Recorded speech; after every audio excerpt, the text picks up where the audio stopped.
Whining and complaining and tantrums is probably the most annoying thing to deal with. And a lot of how you were parented is going to come up when your kids are doing that. Usually people parent the way they parented, right? It's all you know. With my daughters, I take their whining and complaining and tantrums as a form of communication, and I constantly remind myself that they've only been on this earth for 4 and 2 years, and it is a skill to learn how to communicate what you need with words. Hell, I know some adults that can't even communicate what they need with like kind words. Like they either are yelling or they're throwing a fit. Expecting that of a toddler is quite crazy. So treat it like they're learning a new skill. Like they're learning to drive or ride a bike or whatever. You have to repeat yourself several times, and a lot of practice makes perfect. I always find my daughters are the best when they are fed, they're not tired, they're not overstimulated. So like if they're whining and complaining and having tantrums a lot, maybe look to their unmet needs first. But let's talk about how to actually handle the complaining and the whining. There's a few people that have said like if they could use their words, then they would. So like don't shame them for it. And I kind of agree. I know my daughter is absolutely capable of using her words to get what she needs. She does it all the time. Hey mom, can you make me a snack? Hey mom, can you do this?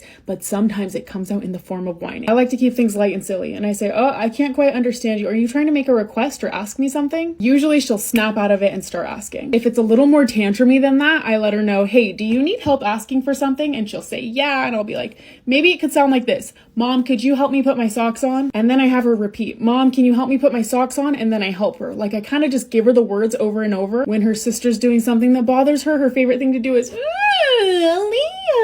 If I'm in the room, I say, Zamira, is there something you're trying to tell Aaliyah right now? That's when she usually says, Aaliyah, can you please give me space? I try my best to acknowledge. See how easy that was? Like it just takes communicating. But again, if they could, they would. And I feel like there's always some underlying issue as to why they're struggling with it. Look at unmet needs. If I were to write a book, chapter 1 would be unmet needs. Second, be patient with them. Don't you dare get in the mindset saying, this is the last time I'm going to tell you. Why? Let's teach our kids. Tell them several times. You also have to be told several times to learn anything. It's so fucking hard. I will say being a conscious parent is so hard, and that's why a lot of people don't do it, because it's easier to be like, stop whining, and then have them stop. Like that was so easy, but it's teaching them nothing.